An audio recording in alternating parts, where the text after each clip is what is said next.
Not really sure where to start this video. It's been a rubbish week. A very rubbish week, let's be honest. But we'll start at the beginning, or rather, a week ago today, plus 1 day, because it was Friday.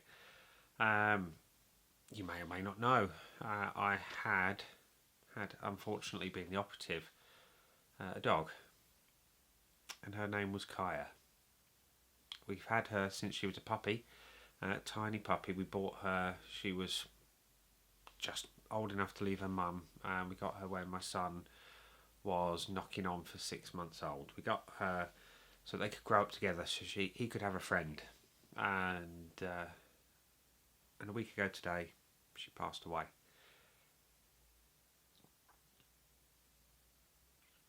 She was an amazing dog. She was the best dog to ever walk the face of the earth, and who ever will walk the face of the earth.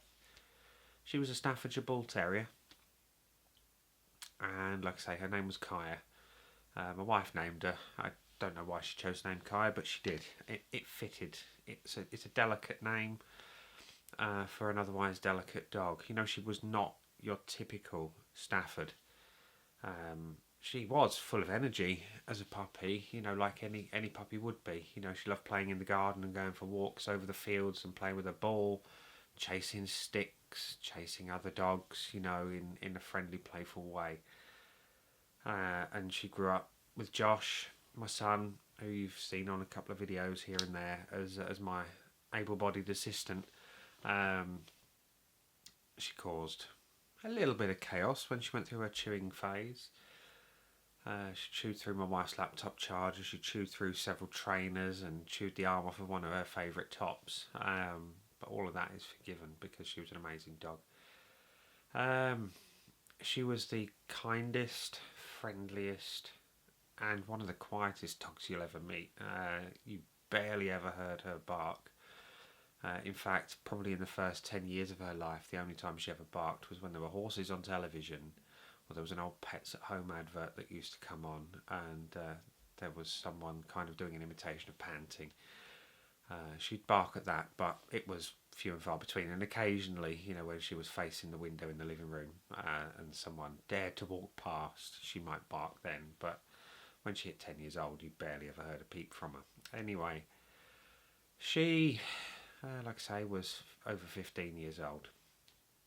And in the last few years of her life, she developed arthritis, like many dogs do.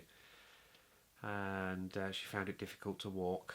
So she's been on a regimen of painkillers and reduced exercise. And she was finding it difficult getting about. And you could see that walking, she'd hobble.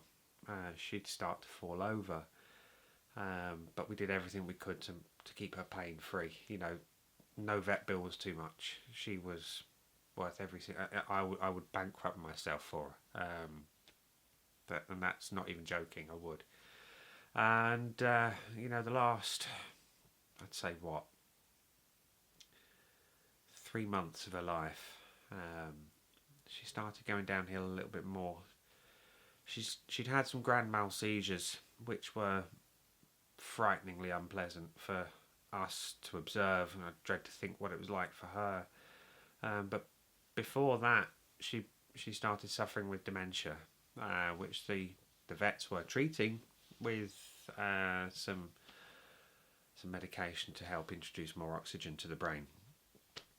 And we spotted the signs of dementia. You know, she was spaced out, she was staring into walls, she was pacing, she was circling a lot in her bed, you know, and it was not nice. You know, that she looked vacant, and we kind of knew at that point that we probably didn't have too far left to go with her in our lives. And so she was getting by slowly but surely with the pain meds. But like I say, when the seizures started, that's when we really started to worry that we didn't have that much longer with her. And my wife used to work in care, and they had a saying in the industry that they would never put a dog through what the residents of the care homes would be going through. You know, the kindest thing to do would be to let them go. Anyway, we went to Yorkshire to see my mum a few weeks back, and my stepdaughter and her partner, they stopped over and looked after Kaya because she couldn't travel, and she'd had another seizure whilst we were away, which was not good. So we came home looking after her, and when we got back, it was almost as if nothing had happened. She was still the happy, if not slightly vacant Kaya that she was. And sometimes the seizures were larger, sometimes they were smaller. They manifested in quite different ways. The grand mal seizures, everyone has seen a stereotypical seizure in a human. They're no different in the dog. But the smaller seizures, they manifested in the vacantness in her, and the incessant drooling, the weakness in her legs, and incontinence as well, which was not fun for her.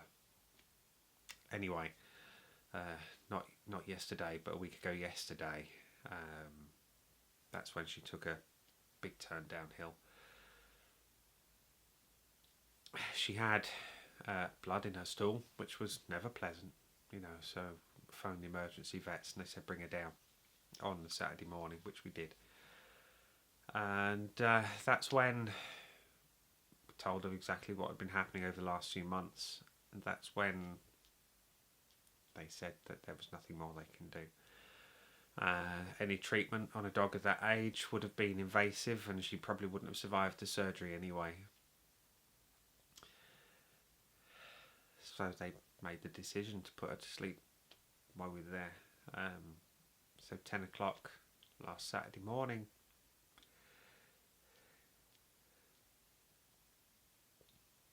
is when I held her for the last time. I was holding her. She was a little bit scared because obviously the vets were messing around. But I couldn't leave her on her own. And my son couldn't leave her on her own. And I was holding her as they administered the medication, and I held her when her heart stopped. And it was one of the most painful things I've ever done.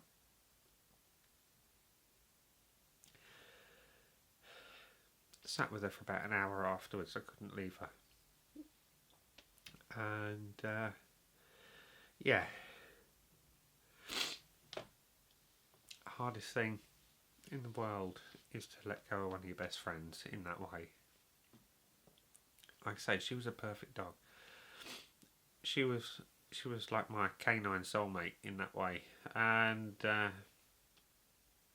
always used to look forward to coming home from work and seeing her sitting on my chair looking out the window, and as soon as she clocked me, her tail would go wagging, and she'd smile and her tongue would go. It was the best feeling, and on bad days, hers and mine, she'd walk up to me and I'd put my head on hers and we'd just sit there in quiet contemplation, and it's as if there was that deep understanding of like, yeah, we understand each other, we know something's not right, but we'll get through this. And we don't have that anymore. My wife was in bits, my son was in bits, I was in bits. But the important thing is she's pain free. So she's been cremated, and she comes home this week at some point. Couldn't not bring her home. We talked about burial in the garden, that sort of thing, but we want to make sure she comes with us wherever we go, in terms of if we ever move house. I couldn't leave her here. I couldn't have anyone potentially disturb her resting place and all that good business, so she's coming home this week. We'll have a little, it's going to probably sound daft to anyone who's probably never had a dog, but anyone who's had a dog and lost a dog will understand. Have a little service. Don't know what it'll be. Probably just sit and recount stories, watch the videos that we've taken of her, look at some photographs, and there will have been some floating around. Certainly be one of us as a thumbnail. for this video, and I don't know why I'm doing it, but she was a massive part of me, and she's gone. And we said we talked for years, you know, wife and I, because we've had other dogs that we fostered and looked after. You know, and I always used to say I'd love an English Bulldog, or I'd love this, or I'd love that. And I know it's still raw, very, very raw and painful. But I don't think I could have another dog.